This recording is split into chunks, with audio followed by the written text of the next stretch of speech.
What's going on, people? Today we're going to tackle the front load GE washer that when it starts shaking like crazy, like it's going to push through the door. We'll tell you everything you need to know about these and why that happens.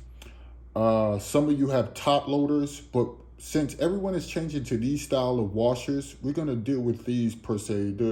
It's the same concept, but it can be a little tricky with the top loaders instead of the front loaders. So, but we'll deal with this since everyone is changing to these brands right here. Now, a suggestion to the wise: never fill these up completely. Always go to this bulbous in the middle. And I say keep the clothes right here. Never fill them up.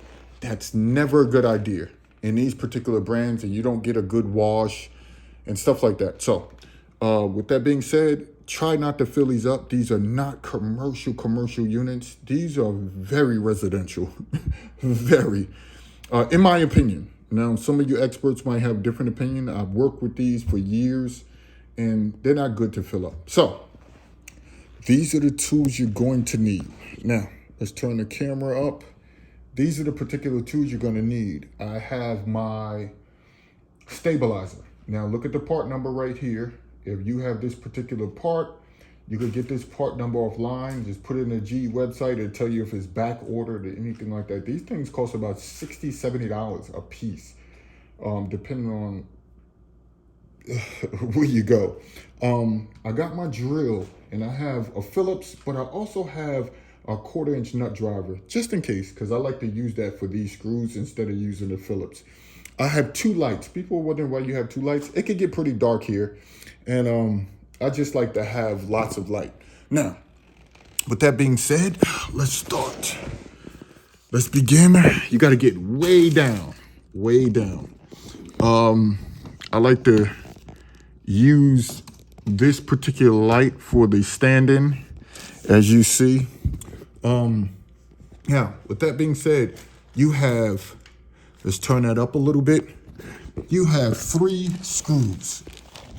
3 screws. You have one here, one in the middle,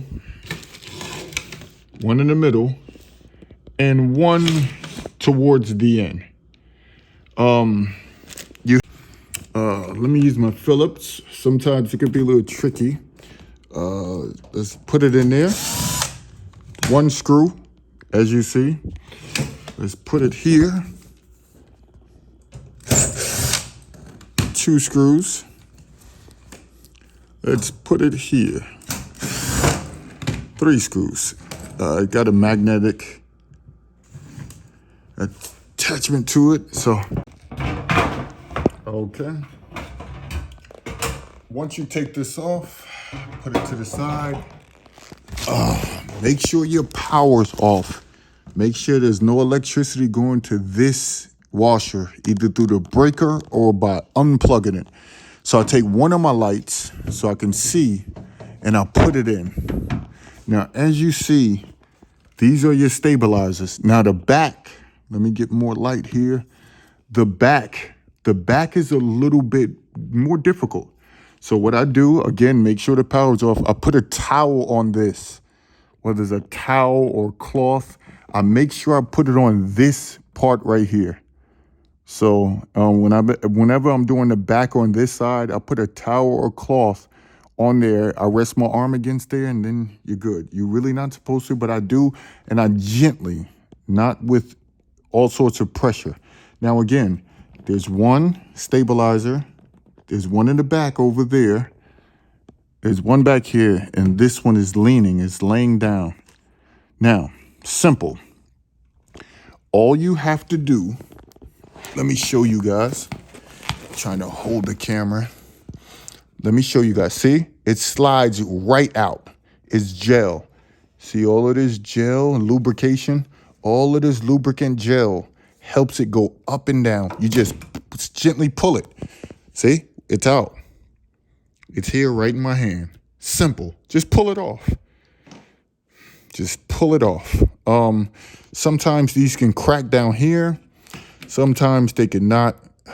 In this middle, they can split right here. sometimes these things go bad. So this one, some sort is not being hooked in there. Sometimes those clips go bad. So you have your new part here.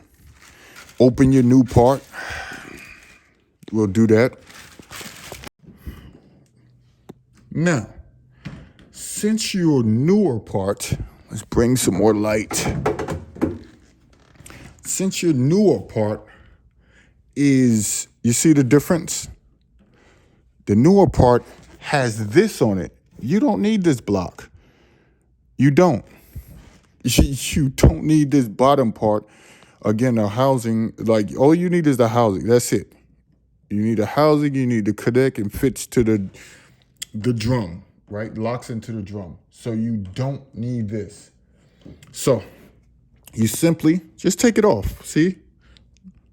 If you want, you can have plastic gloves on or anything like that. You can just simply wash your hands. But you just pull that out as such. Make sure you don't get any liquid too much in your hands. It's out now.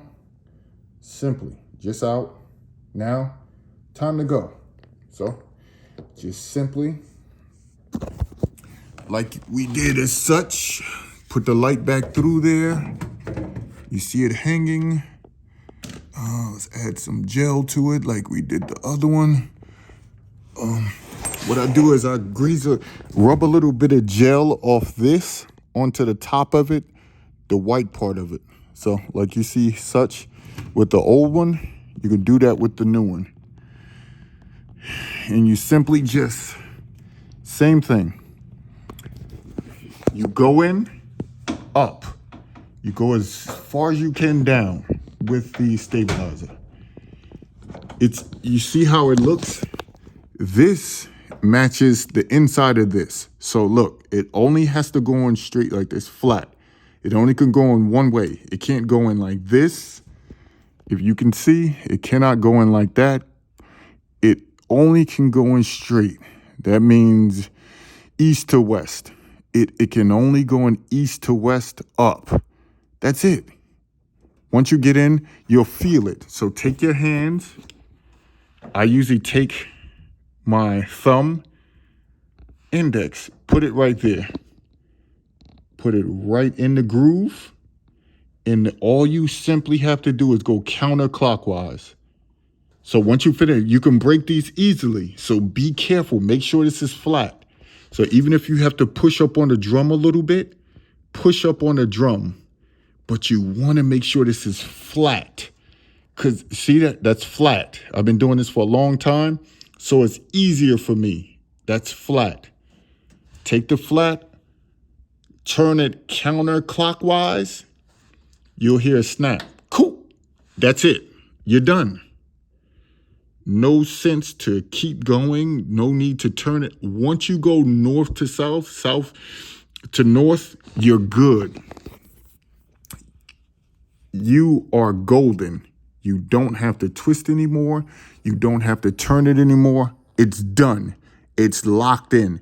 But before you begin to twist, listen, you can easily crack these. I've done about 3 of them in my years of doing this. Wasted $60. You gotta have it flat to this plastic base right here. This plastic base right here. You gotta have it flat to this plastic base right here. Have it flat. So make sure push it against it. Make sure it's flat before you begin to twist counterclockwise until it locks in. Once it locks in, as you see, once it locks in, you're good to go. It's simple. It's simple. And you could just keep these just in case this breaks in the future. You could just keep these. But you pretty much don't need them. So that's it for the front loader washer machine. Simple stabilizer replacement. Simple, it takes less than 5 minutes when you get the hang of it. So in the future, do not load these with a lot of clothes. Do not put a lot of things in there. These are not that commercial. It may look like it. It may look like it can hold comforters. I've seen somebody put about 7 to 10 towels in here. Broke these stabilizers easily.